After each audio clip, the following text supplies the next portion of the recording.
이것이 천지가 창조될 때 하늘과 땅의 내력이니 여호와 하나님이 땅과 하늘을 만드시던 날에 여호와 하나님이 땅에 비를 내리지 아니하셨고 땅을 갈 사람도 없었으므로 들에는 초목이 아직 없었고 밭에는 채소가 나지 아니하였으며 안개만 땅에서 올라와 온 지면을 적셨더라.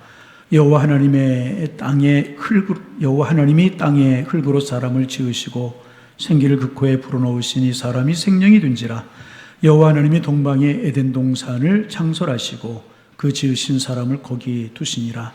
여호와 하나님이 그 땅에서 보시기에 아름답고 먹기에 좋은 나무가 나게 하시니 동산 가운데는 생명나무와 선악을 알게 하는 나무도 있더라.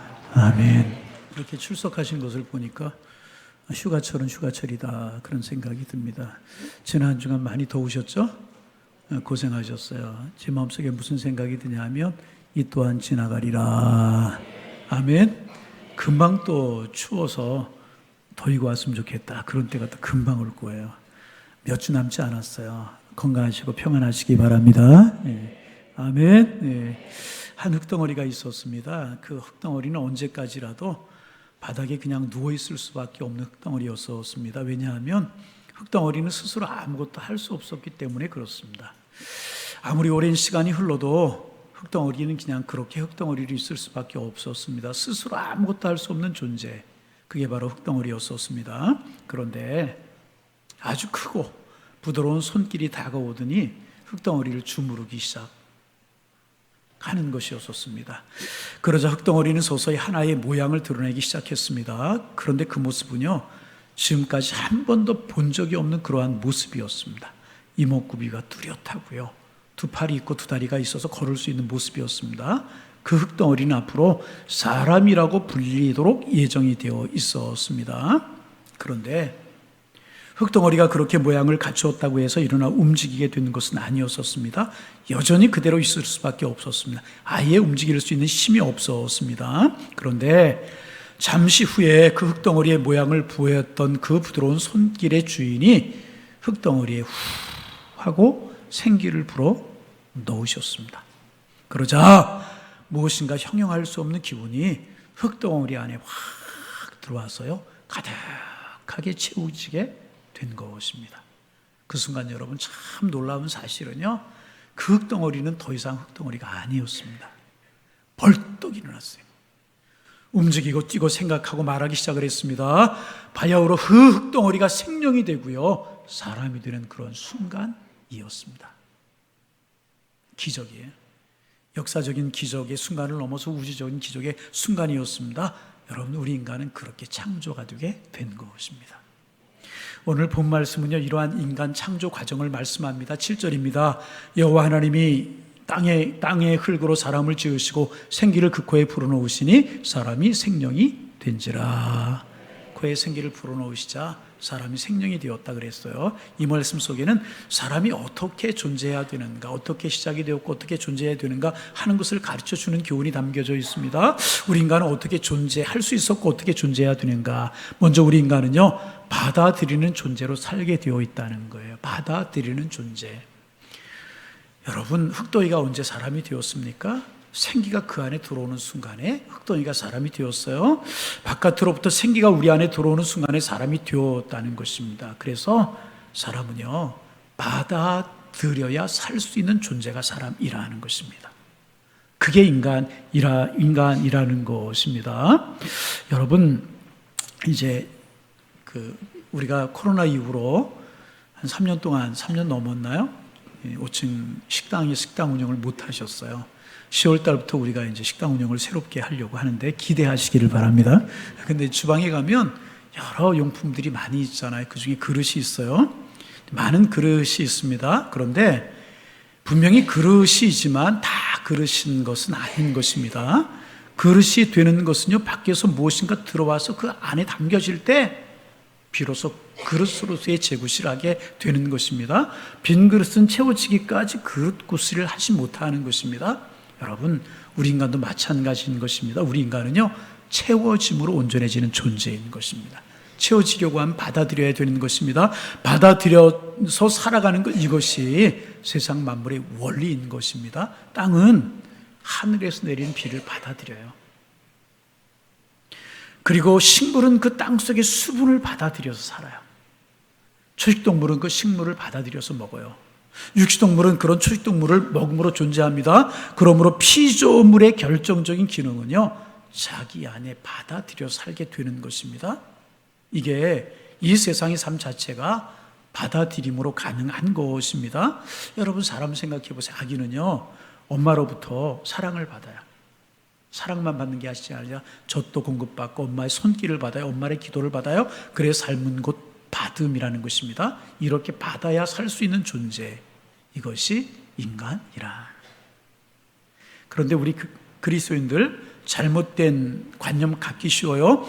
성경에 주는 자가 받는 자보다 복이 있다, 그런 말씀이 있잖아요. 그래서 그리스도인들은 주면 살아야 된다, 이런 강박관념을 가지고 있을 수가 있어요. 물론 성경이 말씀하고 있는 것처럼 여러분, 주는 자가 받는 자보다 복이 있는 것이 사실입니다. 그래서 여러분이요, 우리 양일의 그리스도인들은요, 양일교회 교우들은요, 받는 복 있는 삶을 살아가는 하나님의 사람들 되시기를 소망합니다.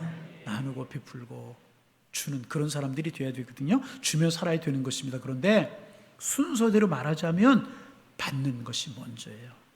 받는 것이 없으면 줄 것이 없어요. 받은 후에 주게 되어 있는 것입니다. 그러므로 먼저 받아야 되는 것입니다. 그렇다면 우리 인간은 받아서 사는 존재라고 하면, 그것이 인간이라고 하면 누구에게서 받아야 되는가 하는 것입니다. 여러분, 흙덩이에 생기를 불어넣으신 분이 누구예요? 하나님이십니다. 아멘. 하나님이십니다. 하나님께서 흙덩어리 같은 쓸모없는 존재를 사람이 되게 하셨어요. 하나님 외에 그 누구도 흙덩이를 사람이 되게 할 수 있는 존재는 없는 것입니다. 하나님은요, 우리의 근원이십니다. 우리는 하나님께로부터 나왔어요. 하나님께서 우리 안에 생기를 불어넣지 아니하셨다면 우리는 존재할 수가 없었습니다.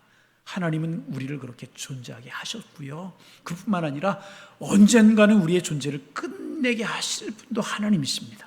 그런 의미에서 하나님은요, 처음과 나중이 되시고요, 시작과 끝이 되시고요, 알파 오메가가 되시는 분이십니다. 우리는 그래서요, 하나님 없이는 살 수 없는 존재인 것입니다. 우리의 생명은요, 하나님의 손안에 있는 것입니다. 그래서 우리는 우리 안에 하나님 주시는 생명이 있는 동안만 이 땅에 존재할 수 있는 것입니다. 생명이 우리에게 떠나가 버리면 우리 이 땅에 존재할 수 없잖아요. 생명이 떠나가면은요, 이 땅에 존재할 수 없는 사람. 그래서 우리는요, 여러분 꼭 기억하셔야 됩니다. 하나님이 주시는 생명을 담는 그릇일 뿐인 것입니다. 우리가 생명 자체가 결코 아니라는 것입니다. 생명이 되도록 창조한 것이 아니라 그 생명을 담아 간직하도록 창조되어 있는 존재가 사람이라는 것입니다. 그러므로 우리는 하나님을 모시는 존재, 하나님이 주시는 생명을 모시는 존재이지, 우리 자신이 스스로 하나님이 될 수 있는 존재는 결코 아닌 것입니다. 여러분, 니체라고 하는 무신론 철학자를 아실 겁니다. 자라투스트라는 이렇게 말했다 라고 하는 책이 있잖아요. 그 책에 보면 신을 죽이는 인간 이야기, 신을 죽이는 인간 이야기가 나와요. 자라투스트라는 추악한 인간에게 이렇게 말합니다. 너는 신이 너를 보고 있는 것을 견딜 수가 없었지. 언제나 내 속을 꿰뚫어 보는 그 신의 눈초리가 견디기 힘들었지. 그래서 너는 신을 죽인 거야. 이때 추악한 인간이 고개를 떨구면서 나는 그를 죽일 수밖에 없었어 말하는 이런 대목이 나옵니다. 여러분, 이야기가 어떤 이야기겠습니까? 하나님의 존재를 불편하게 여기고 하나님의 존재를 거북하게 여기는 인간의 죄악된 모습을 보여주는 단편적인 그런 이야기 아니겠습니까? 그래서 많은 사람들이 하나님을 부담스럽게 여겨요. 하나님이 없으면 좋겠다고 생각해요. 그래서 하나님의 존재가 느껴짐에도 불구하고 억지로 거부하며 살려고 합니다. 그럼 차라리 내 인생에서 하나님을 쫓아내고 내가 하나님이 되겠다, 그렇게 생각합니다. 그리고 이것이 모든 죄악의 출발이 되어버리고 만 것입니다. 여러분, 에덴 동산 이야기 우리 잘 알잖아요. 사탄이 하와를 유혹할 때 사탄이 하와에게 한 말 여러분 기억하시죠? 사탄이 하와에게 너 저 나무의 열과 선악을 알게 하는 나무의 열매를 따먹으면 하나님이 죽는다고 하셨느냐? 그래, 죽는다고 하셨다. 아니야. 선악을 따먹는 열매를 따먹으면 너는 죽을 것이 아니라 눈이 환하게 밝아져서 너는 하나님처럼 될 거야. 이 말을 가만히 생각해 보세요. 내가 하나님이 돼. 하나님이 너 돼. 그런 이야기 아니겠습니까? 엄청난 유혹 아니겠습니까? 여러분, 인간이 어떻게 하나님이 될 수가 있겠습니까? 피조물이 어떻게 조물주가 될 수가 있겠습니까? 여러분, 잊어서는 안 되는 것입니다. 우리는 하나님께로부터 아름다운 생명을 받아서 살아가는 존재이지 우리가 하나님이 될 존재는 아니라는 것입니다. 우리 안에 하나님을 모신다고 해서요, 우리가 하나님이 되는 것 아니잖아요. 컵이 있어요. 컵에 물을 담았어요. 컵이 물이 될 수가 있는 것이겠습니까? 컵은 컵이고 물은 물이에요. 전구가 빛을 발하지만 전구는 전구이고요, 빛은 빛일 뿐인 것입니다. 그런데 요즘 이렇게 엄연한 사실을 혼동시키려고 하는 가르침들이 너무나 만연하고 있어요. 언젠가 아버지가 아들에게 들려주는 이야기라고 하는 내용을 담고 있는 책을 본 적이 있습니다. 그 책에 담겨있는 이야기가 50개 정도가 됐어요. 그 중에 제목들 몇 가지를 말씀드리면 이런 거예요. 너 자신을 사랑해라. 뭐가 그렇게 자신이 없는 거냐. 그런 애들하고는 어울리지 마라. 넌 손이 없냐 발이 없냐. 내 힘으로 걸어가라. 최선을 다하라. 너는 무엇이든지 할 수 있다. 너의 꿈을 성장시켜라. 굉장히 대단한 것처럼 생각이 돼요. 우리 모든 거 할 수 있지 막 이렇게 생각이 돼요. 그러나 여러분 가만히 보세요. 이런 제목들을 가만히 유추해 보면은요, 스스로 하나님이 되라. 다 모든 것을 할 수 있다. 너는 전능자다. 이런 이야기가 되는 것 아니겠습니까? 여러분 그렇잖아요. 소위 포스트 모더니즘의 새로운 인본주의적인 가르침들이 이 속에 담겨져 있는 것입니다. 여러분 보세요. 그 속에 하나님 의지하며 살아라. 하나님 주시는 지혜를 사모해라. 하나님 주시는 은혜를 사모하고 그분이 주시는 은혜를 받아 살아라. 이런 이야기 없어요. 다 하나님이 필요 없다. 스스로 해라. 이런 이야기들 뿐인 것입니다. 철저하게 인본주의적인 생각과 말들 뿐입니다. 이런 인본주의야말로 현대인들이 만들어낸 신종 우상 숭배가 아니고 무엇이겠습니까? 인간들이 자신을 신으로 숭배하게 되는 것입니다. 여러분 기억하시기를 바랍니다. 우리는 하나님을 우리 속에 모시는 사람이지 우리가 하나님은 아니라는 거예요. 그러므로 늘 우리는 하나님 앞에 겸손해야 돼요. 그렇지 못하고 하나님처럼 될 것이라고 하는 그 유혹을 이기지 못하고 선악과를 따먹은 아담과 하와가 어떻게 되고 말았습니까? 타락하고 죄인이 되어버리고 말지 않았습니까? 여러분 그렇잖아요. 우리는 그래서 하나님 앞에 겸손해야 되는 것입니다. 하나님은 생명 자체이고요, 우리는 그 생명을 담은 그릇에 불과하기 때문에 그렇습니다. 그래서 하나님의 생명이 우리 안에 있는 동안에만 우리는 사람으로 살게 되는 것입니다. 하나님의 생명이 떠나면, 하나님이 주신 생명이 우리에게 떠나면 우리는 다시는 흙덩어리가 되고 말 것입니다. 사람이 세상을 떠나는 것 보면 엄연한 사실 아니겠습니까? 다시 흙덩어리가 되고 마는 것입니다. 그래서 우상 숭배란 자신이 하나님 없이도 생명을 영위할 수 있을 것처럼 생각하는 것입니다. 하나님을 거부하는 것이 우상 숭배인 것입니다. 여러분 기억하세요. 우리 속에 하나님이 생명을 주셨고요, 생기를 불어넣으셨어요. 그래서 우리는요 아주 영화로운 존재, 하나님의 형상을 닮은 존재가 되었습니다. 그래서 여러분 우리는 영광스러운 삶을 살아야 되는 것입니다. 그러면 우리가 어떻게 하면 영광스러운 삶을 살아갈 수 있을까? 먼저 한번 꽃을 생각해 보시길 바랍니다. 꽃이 참 아름답잖아요. 여름이나 꽃이 많지 않지만 꽃은 참 아름다운 것입니다. 그런데 꽃이 그렇게 아름다울 수 있는 것은요, 땅에서 수분과 햇빛을 받았기 때문에 아름다울 수 있는 것입니다. 수분과 햇빛이 들어와서요 꽃을 영화롭게 만들어 준 겁니다. 저 공중에 나는 새를 보시길 바랍니다. 새가 찬공을 날면서 자유를 만끽할 수 있는 것은요, 땅이 주는 먹이를 주워 먹고 물을 마셨기 때문에 찬공을 날 수가 있는 것입니다. 여러분 우리를 영화롭게 만드는 것, 우리가 영화롭게 살아갈 수 있는 것도 마찬가지입니다. 하나님께서 주시는 것을 감사함으로 우리가 받는 거예요. 그러면 우리는 영광스러운 존재가 되게 되는 것이라는 거예요. 다시 말하면 스스로 높아지고 스스로 하나님이 되려고 하는 노력을 버리고 하나님을 우리 안에 모실 때, 그 은혜로 살아갈 때 우리는 아름다운 존재가 되는 줄로 믿습니다.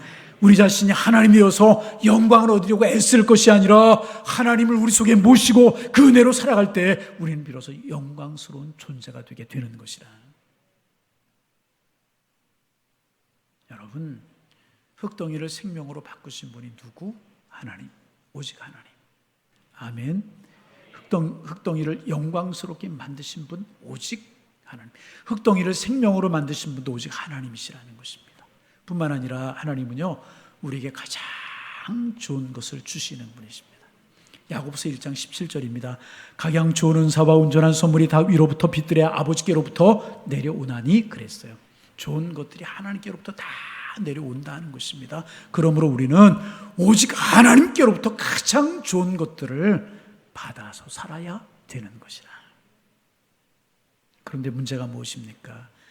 사람들이 좋은 것을 주시는 하나님이 아니라 다른 존재로부터 받아서는 안 될 악한 것들을 받아들이고 있다는 사실이 문제라는 거예요.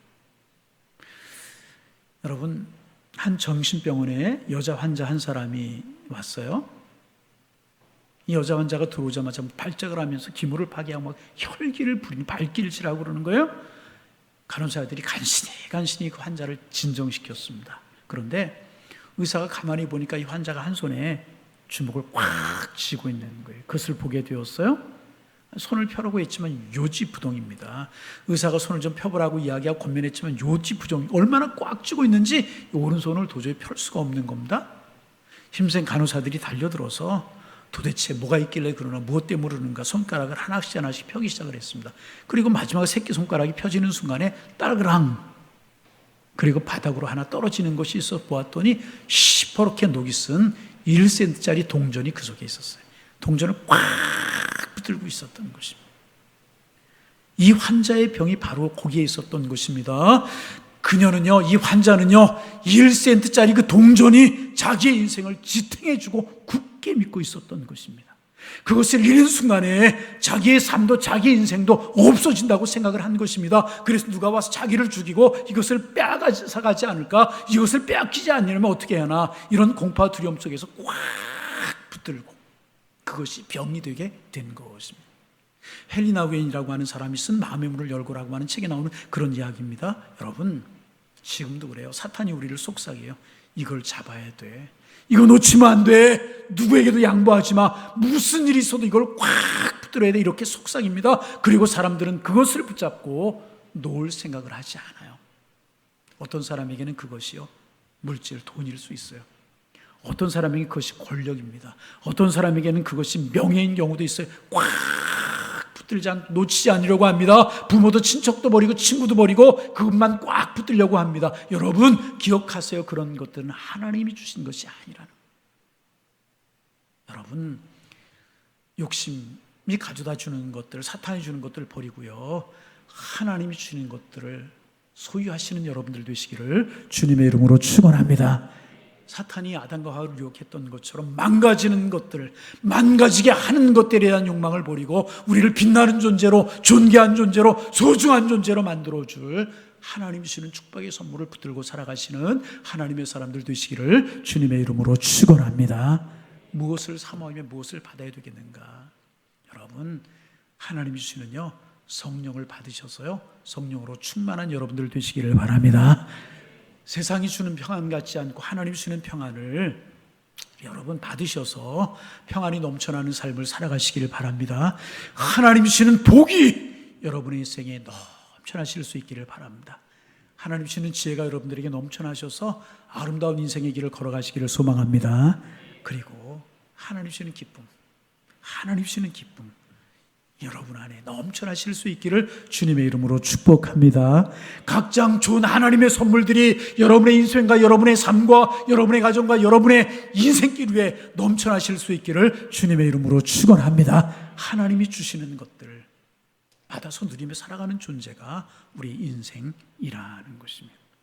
그리고 무엇보다 여러분, 예수 그리스도를 여러분의 마음속에 받아 그 주님과 함께 동행하는 삶을 살아가실 수 있기를 바랍니다. 성경이 이렇게 이야기해요. 영접하는 자 곧 그 이름을 믿는 자들에게는 하나님의 자녀가 되는 권세를 주셨다. 예수님이 어떤 분이시냐? 그분의 자녀가 되기만 하면 하나님의 자녀가 되는 것인데, 하나님의 자녀가 되는 것이 세상에 어떤 것보다도 큰 권세라는 것입니다. 여러분, 이 여러분의 마음속에 예수 그리스도를 받으시고 예수 그리스도를 소유하며 살아가셔서 정말 세상의 어떤 권세보다 놀라운 권세를 누리며 살아가시는 하나님의 사람들 되실 수 있기를 주님의 이름으로 축원합니다. 예수의 이름이 여러분 권세요. 사탄이 떨어요. 사탄이 물러가요. 예수의 이름이 권세라는 것입니다. 하나님 또 우리에게 말씀하십니다. 내 입을 넓게 열라 그리하면 내가 치우리라.